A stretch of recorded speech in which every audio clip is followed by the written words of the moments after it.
DAV of Minnesota Transportation. The DAV of Minnesota, fulfilling the promises to the men and women who served.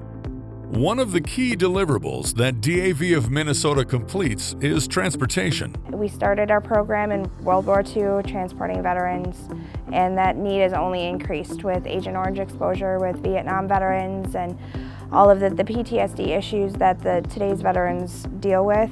The transportation is a major issue. What we'll do, if you're a veteran and you have an appointment at the VA facility, we'll take you and your spouse if you need an escort. We pick you up at the front door of your house, we take you to the VA, we wait until your appointment's over with, and we bring you back home again. The best way that I tell people is if the VA sends you there, we will go. If the VA sends you to a community-based appointment, we'll bring you there. Our nation's heroes traveled around the globe to protect our freedoms. It's only right that we return their dedication. The DAV has over 30 vehicles across the state providing free transportation to our veterans. Our DAV drivers in the state of Minnesota have volunteered over 68,000 hours for driving a total of 1.5 million miles.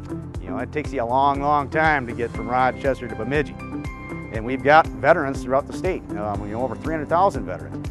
And we need to make sure that every veteran has access to the care that they've earned through the VA. The increase in DAV-provided transportation shifts the burden from county government and is a tremendous tax savings to the citizens of Minnesota. The DAV buys vans and gives them to the VA.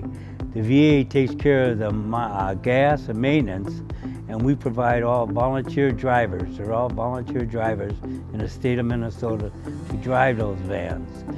We do not charge any veterans or family members for the transportation, and we go to any medical appointments, whether it's Hutchinson, Litchfield, Minneapolis, or wherever, and they're very receptive to this.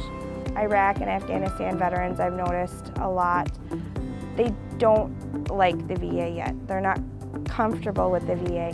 And our volunteers, being that most of them are veterans, they get that sense of camaraderie, and it encourages a lot of people to go to the VA because of the volunteers.